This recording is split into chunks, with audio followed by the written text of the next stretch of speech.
This is big, this is good, and this is unexpected from Kyle Shanahan.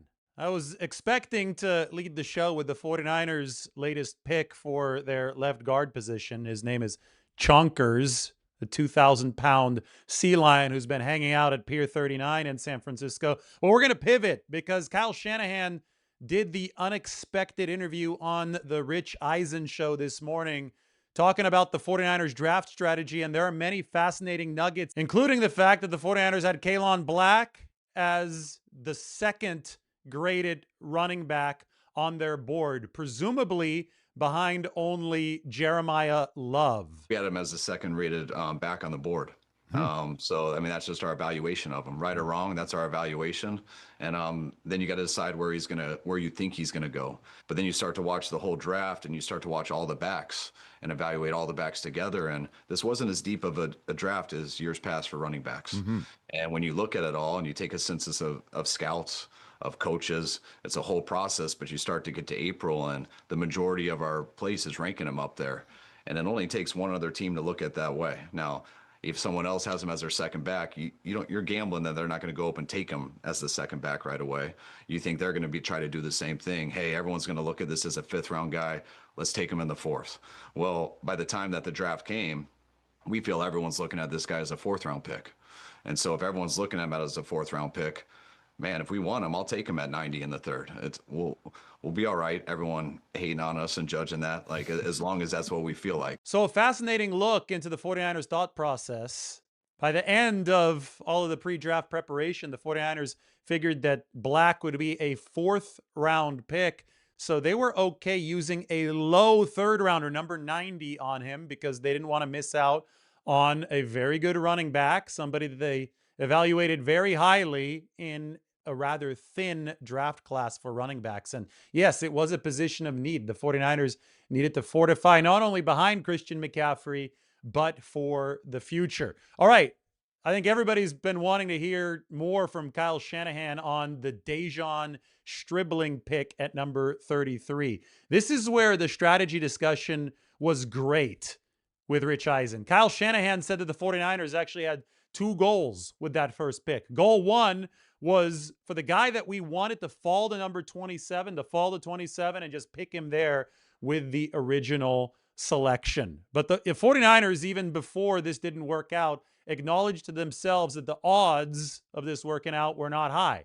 We're not sure who they were eyeing. I think that there were a couple players they would have been okay with and were somewhat realistic to fall to number 27, but it was not likely. Maybe Malachi Lawrence was one of them. Maybe we'll never find out. But once the 49ers did get to number 27, the players that they would have been willing to hold the pick for were gone. So they didn't accomplish goal one, and they moved on to goal two, which was to trade back twice. That did happen, but it almost didn't.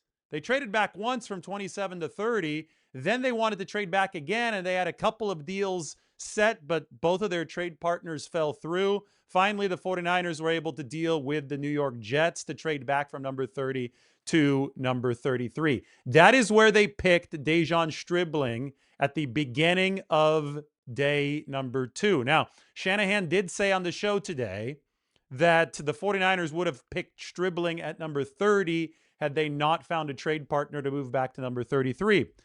This is where it gets, I think, even more fascinating. Every nugget here is excellent, and obviously people, the general media, some of the casual fans, people upset that the 49ers took Stribling too early since they believed he was going to go in the third round. Well, Kyle Shanahan said that there were rumors in league circles, not media. He clarified. He said, not media, that some people had De'Zhaun Stribling as their top receiver on their board, and that he actually got a few texts from other teams after the 49ers picked Stribling at number 33 from those teams, people on those teams saying, man, we're upset that you picked him at 33 because we thought that he was going to be on the board for us not too long after.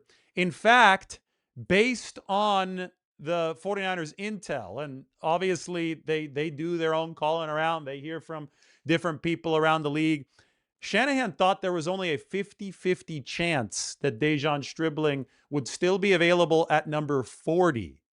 So the 49ers were entering day 2 because they had, a good 24 hours maybe 20 hours to sit on that 33rd overall pick. They entered day 2 considering a trade back to around number 39 or number 40. But based on what they knew, they calculated that De'Zhaun Stribling might be gone. 50% chance being off the board entirely, picked by another team between number 33 and number 39 / number 40. This, of course, is fascinating because the consensus mock draft people were absolutely 100% convinced over the course of the past few days that Stribling would have still been in the 3rd round. But that wouldn't have been the case, though, according to actual league intelligence and not just outside mock drafts from people who aren't really connected. There's a big time delineation between the two, and I think that a lot of people have let those two different worlds blend a little too closely in their opinion of the draft, and then they're surprised by teams like the 49ers who aren't just going with the pack. Shanahan also gave an update on George Kittle. Thought that fans might enjoy this. He said that George is actually shooting to return week 1 against the Rams in Australia. It's the first time that we've got a firm timeline placed on George Kittle's goals. Now, Shanahan did not say that Kittle's on track to be back week 1 and his return from an Achilles tear, but that Shanahan has been talking with George and pointed at Jason Tatum, who tore his Achilles last playoffs for the NBA's Boston Celtics, and now he's back in the playoffs and playing well. So it's a year removed. George Kittle, this would be less than a year removed from his Achilles tear in January against the Eagles if he's able to return in early September against the Rams. But it does seem that he's tracking well. Maybe we'll get a more specific update over the course of the next couple months. And tight end is a position that the 49ers did not really add at over the course of the draft. They did sign Khalil Dinkins, the tight end of Penn State, in undrafted free agency, but it still seems that the 49ers are very, very reliant on a healthy George Kittle moving forward. And boy, it would be nice to have him, at least in some capacity, in week 1 against the Rams. Here is another interesting and relatively rare glimpse of the 49ers' extended thought process from Kyle Shanahan. Remember that the 49ers entered this 2026 NFL draft with only 6 selections. Kyle thought that they would need at least 6 guys sticking around beyond 2026 for this roster to remain sustainable. 6 guys on those cheap rookie contracts, given the 49ers salary cap constraints over the course of the next few years. Well, they also thought that the sweet spot of this draft was the 2nd and the 3rd round. Like that area, because they didn't believe the 1st round was quite as strong as it had been in years prior, and they didn't believe that the later rounds were quite as strong. They believe that the sweet spot, finding immediate impact players, were the 2nd and the 3rd rounds. Shanahan said there was a concern since the 49ers owned only 1 pick in the 2nd and the 3rd rounds entering this NFL draft, pick number 58, since they had traded away 92 to Dallas for Osa Odighizuwa. He said there was a concern that to get into the 2nd and the 3rd rounds, to get the players that they really love, they would have to give up some of the 4th round picks, and they might end up with a draft class of only 4 players because they would run out of the draft ammo later on. So it was a big win for the 49ers to not only get into the 2nd and the 3rd rounds. They obviously ended up with pick number 33, pick number 70, pick number 90. They used those on Stribling, on Romello Height, and on Kaelon Black. Not only did the 49ers do that, they also expanded their full arsenal of draft picks from 6 to 8. So the way that they maneuvered and the way that they traded in this draft, 5 trades, which was the most, tied for the most ever under John Lynch and Kyle Shanahan with the opening 2017 draft for the pair, that was very big. Also, throughout the whole process, the 49ers added a 2027 6th round pick. They didn't have a 2027 6th round pick because they had traded it for Keon White ahead of the 2025 deadline. And Shanahan specifically said getting that 2027 6th was huge for a number of reasons. One reason that he outlined was so that we have ammo at the 2027 trade deadline. He never specifically said something like that before. And of course, that he's right. They used the 6th to get Keon White last year, who ended up being a valuable contributor for the team. Those 6th round picks at the trade deadline to get guys on good cost control deals, maybe rising players on cost control deals, they can be valuable pieces, either straight up or in a pick swap, or in the case of Keion White, it was a conditional pick. The 49ers would have gotten a 7 back from New England had Keion White not reached a certain incentive threshold, but he did. So the 49ers did not get a 7 back. They just sent the 6 to New England, and that was it. So moving forward, I mean, you look at the big picture strategy for the 49ers this offseason. They've gone out and they've signed ready-made veterans, guys toward the end of their careers who want to win a Super Bowl now. You look at Mike Evans at age 33. You look at Christian Kirk. You look at Dre Greenlaw, somebody who, I get it, age-wise, he's not all that long in the tooth. If he can stay healthy, he should still have a few years left, but he's also no youngster anymore, and he has a big-time injury history. And, well, I think it's really clear based on those signings that the 49ers are pushing some chips in now to turn the corner now.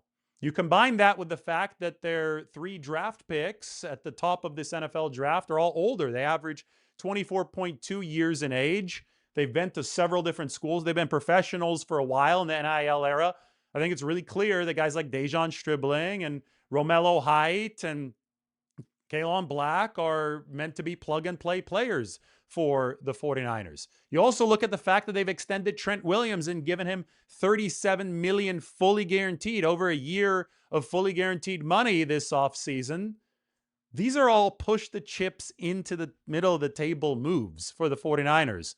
So the fact that Kyle Shanahan is also already talking about ammo for the 2026 trade deadline should be very, very exciting news for 49ers fans who want this team to make a full tilt rush at stuff in this coming season. You've got the quarterback, you've got the experienced ex-wide receiver, you've got the left tackle, you've got running back depth beyond Christian McCaffrey now with one of your picks, so at least that's fortified. And of course, you have other guys who are already on the roster, and you have added a plug-and-play impact receiver in De'Zhaun Stribling, who's going to fit at that F position, the big slot position that Jawan Jennings last held. Maybe De'Zhaun can play the X down the line once Mike Evans is unavailable. But for now, the 49ers have added a ton of speed to up the ceiling of their offense. And it very clearly shows an urgency surrounding this 2026 season that one would expect in year 2 of what has so far been a successful roster reconstruction.